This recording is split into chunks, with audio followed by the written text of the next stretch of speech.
Hi, I'm Andrew Kane, State Politics Editor of the Richmond Times-Dispatch, and with me at the end of a long day's journey into night are Dave Ress, Michael Martz, and Anna Bryson, and we're going to talk about some of the takeaways from the Democrats' big sweep on Tuesday.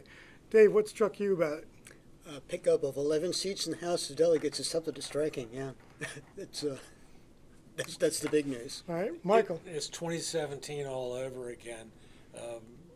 Democrats swept all three statewide offices, picked up 15 seats in the House in 2017, which was the first year of the first Trump administration. So the question is, why didn't Republicans learn their lesson from that defeat? Because it's happened again.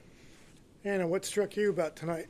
I think it shows that partisan politics are still very strong when we look at the AG's race. A lot of pundits said early on that if someone were to break through and win the first split ticket in 20 years, it would be Republican Jason Miyares. And with the Jones texting scandal, there was, ripe opportunity, but that didn't happen, and Jay Jones won the race despite everything. One of the things that struck me is sort of a reversion to the norm.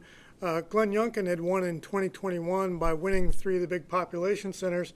He took Chesterfield County, City of Chesapeake, City of Virginia Beach, and this time they all reverted and went for Abigail Spanberger in big numbers. So, Dave, from a policy perspective, what are some of the things that are likely to change with this new dynamic? A couple things. One is going to be more of a focus on the social safety net. Look especially for something like paid family leave passing. Look as well for a retail market in cannabis finally. And I think, as my colleagues have mentioned it several times, we're going to be seeing a lot more legislation on gun control and gun violence.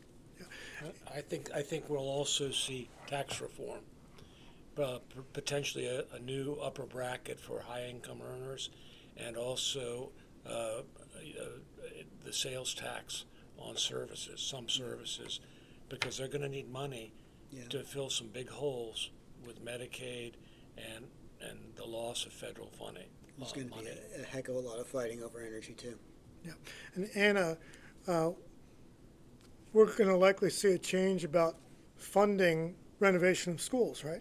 Mm-hmm. Yep, school construction is a big issue with schools just lacking the financial resources to fix their aging buildings, and Youngkin has vetoed a few times in the past a measure that would allow localities to have a referendum to impose a sales tax that would go towards school construction, but Spanberger has specifically said she would sign that.